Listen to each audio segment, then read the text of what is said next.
Wasakan ng ring ang gusto ni LBJ, nag-ala Superman si Lebron mga idol, nagalit sa referee. Sumakit ulo ni Jackson Hayes, record-breaking ang ginawa ni D'Angelo Russell. Los Angeles Lakers versus Philadelphia 76ers. First quarter dikitan ng laban mga idol, merong 6 na lead changes ang Lakers at Philly. Pinangunahan ni Rui ang opensa ng LA with 9 points habang may 7 puntos naman si AD. Tahimik pa ang opensa ni LeBron James, walang in-score ngayong quarter at nakapagtala lamang ng 2 assist. Record-breaking naman ang tres ni D'Angelo Russell, most threes in a single season sa history ng Lakers. Leading naman si Kelly Oubre Jr. with 7 points, naka-5 puntos naman si Maxey.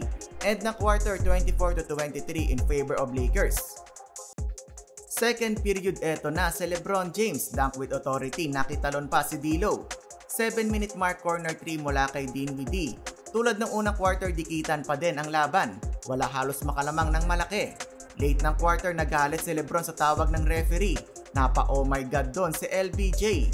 Naging wild ang ending ng first half. D'Lo to Rui, 200 slam dunk. Nilabas na ni LeBron ang kanyang galit mga idol.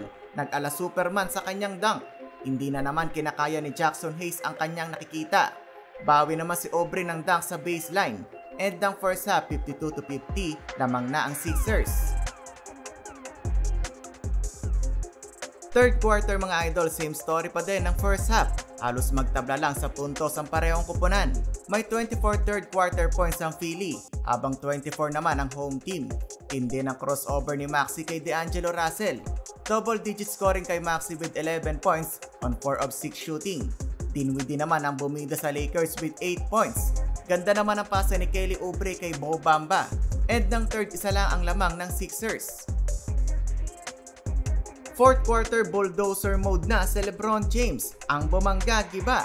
6-minute mark, coast to coast naman si LBJ. Showtime na dito ang Lake Show. D'Lo drop pass to AD.